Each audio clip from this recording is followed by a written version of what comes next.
पृथ्वी पर जीवन की उत्पत्ति की कहानी। इतिहास। कई साल ऐसे ही बीत गए और उसके बाद सूर्य की गर्मी से बर्फ पिघलने लगा और बर्फ के पिघलने से फिर पृथ्वी पर महासागर की का निर्माण हुआ। ऐसा लग रहा था जैसे पृथ्वी समय में पीछे चली गई हो। फिर से महासागर में जीवन की उत्पत्ति हुई और जीवन महासागर से होते हुए धरती पर आ गया। इस बार बड़े विशाल जीवों का नहीं बल्कि छोटी छोटी जीवों का जन्म हुआ। ऐसा नहीं है कि सारे जीव छोटे थे, कुछ बड़े जीव भी थे। बड़े बड़े दांत वाले हाथी उस समय के सबसे बड़े जीव हैं। सभी जानवरों के साथ मनुष्य के पूर्वज यानी आदिमानव का भी जन्म हुआ। यह वह समय था जब आदिमानव को रहन-सहन, बोलचाल, किसी भी चीज की जानकारी नहीं थी। वे खुद को जिंदा रखने के लिए और अपने वंश को आगे बढ़ाने के बारे में ही सोचते थे। जानवरों को मारकर वे उन्हें कच्चा ही खा जाते थे।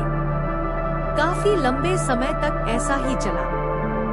लेकिन जैसे जैसे समय बदला वैसे वैसे आदि मानव ने हर चीज में बदलाव लाना शुरू कर दिया। जहाँ पहले वे नग्न घूमते थे वहाँ उन्होंने अब पत्ते से बने कपड़े पहनना शुरू कर दिया था।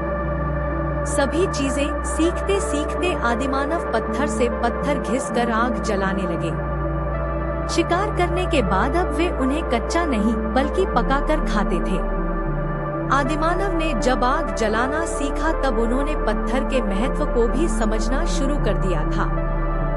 पत्थर के महत्व को समझते हुए उन्होंने पत्थर के अलग अलग हथियार बनाना शुरू कर दिया, जिससे उन्हें शिकार करने में और जंगली जानवरों से खुद को बचाने में सहायता मिल सके। ऐसे धीरे धीरे आदि मानव विकास के मार्ग में बढ़ते रहे। उन्होंने चक्के का आविष्कार किया, जिससे उनका काम और भी ज्यादा आसान हो गया। सभी जानवरों में से आदिमानव ही ऐसे जीव थे जिनमें सोचने और समझने की काबिलियत थी। उन्होंने अपनी सोच से चीजों को समझा और लगातार विकास करते रहे। विकास के साथ साथ उन्होंने बातचीत करना सीखा। बातचीत सीखने के बाद उन्हें एक दूसरे के साथ सोशल होने का भी तरीका समझ आ गया। यही कारण है कि आज भी हम सभी सोशल होना इतना पसंद करते हैं। आदिवासियों ने निरंतर अपने जीवन को बेहतर करने के लिए नए नए तरह के आविष्कार किए और अलग अलग चीजें बनाई।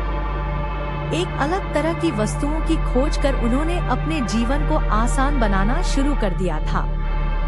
जहां आदिमानव पहले गुफाओं में रहते थे, विकास करने के बाद वे लकड़ी और घास के बने घरों में रहने लगे। पत्ते के कपड़ों की जगह उन्होंने दूसरी चीजों के कपड़े बनाए। आदिमानव पहले सिर्फ मांस खाते थे। विकास होने के बाद उन्होंने फल खाना भी शुरू कर दिया था। यह दौर कई 1000 वर्षों तक चला और लगातार विकास के मार्ग पर चलने के कारण मनुष्य का जीवन बेहतर से बेहतर होने लगा। मनुष्य के जीवन में सुधार आने के साथ साथ उनके रहने से आने और खाने पीने का ढंग भी अब पूरा बदल चुका था। आदिमानव अब बस्तियों में रहने लगे थे। उन्होंने हाथ गाड़ी का निर्माण किया और खेती करना भी शुरू किया। खेती करके भी अलग अलग साग सब्जी उगाने लगे। इस समय आदि मानव ने शिकार करना पूरी तरह छोड़ दिया था। देखते ही देखते इंसानों की कई सारी बस्ती बनने लगी और यह बढ़ती ही चली गई। इंसान अलग अलग जाकर दुनिया के हर कोने में बस गए। जैसे जैसे तरक्की होती चली गई वैसे वैसे इंसानों ने नई नई चीजें लानी शुरू कर दी। पत्थर के सामान के बाद जहां इंसानों ने लकड़ी के सामानों से काम चलाना शुरू कर दिया था, वहीं जब उन्हें लोहा, तांबा जैसे अन्य खनिजों के बारे में पता चला तब उन्होंने अलग अलग प्रयोग करना शुरू कर दिया और नई नई चीजें बनाई। अपने काम को और आसान बनाने के लिए इंसानों ने मशीन का निर्माण किया, जिससे उनका काम काफी आसान हो जाए। एक के बाद एक कई सारी मशीनों का निर्माण हुआ। हर काम को करने के लिए अलग अलग मशीनें बनाई गई। ऐसे जैसे पृथ्वी पर विकास होता रहा वैसे वैसे इंसानों में भी बदलाव आते रहे। जहां एक तरफ इंसान पृथ्वी पर नए आविष्कार करके विकास कर रहे थे, तो वहीं दूसरी तरफ वे एक दूसरे के प्रति घृणा और द्वेष की भावना भी रखने लगे, जिसके कारण दोनों के बीच युद्ध होने लगा।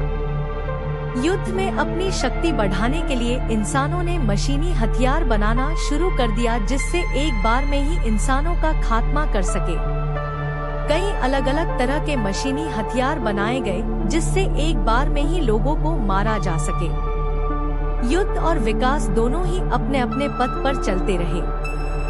सभी व्यक्ति जहां रहते थे, उन्होंने उस जगह को अपना एक अलग नाम दे दिया, जिससे पृथ्वी पर कई सारे देश और महादेश बन गए। पृथ्वी के जल वाले भाग को भी उन्होंने नाम दे दिया। सभी देश एक दूसरे से अलग से सभी देशों में अपनी अलग बोली बोली जाती थी। सभी देशों का अपना एक अलग रहन सहन का ढंग था। नई नई चीजों की खोज होती चली गई और नई नई चीजें बनती गई। जब लोगों को टेक्नोलॉजी के बारे में जानकारी मिली, तब उन्होंने इस बारे में और ज्यादा खोज करना शुरू कर दिया। सभी देश अपने अपने रफ्तार में विकास कर रहे थे। इसलिए वे देश जिन्होंने दूसरों के मुकाबले जल्दी विकास किया, वह ज्यादा विकसित है, जैसे अमेरिका, और जिन्होंने दूसरे देशों की तुलना में थोड़ा कम विकास किया, वह अभी भी विकास के मार्ग में अग्रसर है। हर क्षेत्र में विकास होने से पृथ्वी का रूप पूरी तरह से बदल गया था। जहां पहले पृथ्वी पर जंगल, झाड़ और पानी के अलावा कुछ नहीं था, वहीं आज पृथ्वी पर बड़े बड़े बिल्डिंग, इमारतें बनी हुई है। और पृथ्वी के इस स्वरूप बदलाव का सबसे बड़ा कारण मनुष्य और उसकी जिज्ञासा है। इस तरह हमारी पृथ्वी का जन्म हुआ था और इतने बदलाव के बाद हमने इस पृथ्वी पर जन्म लिया है।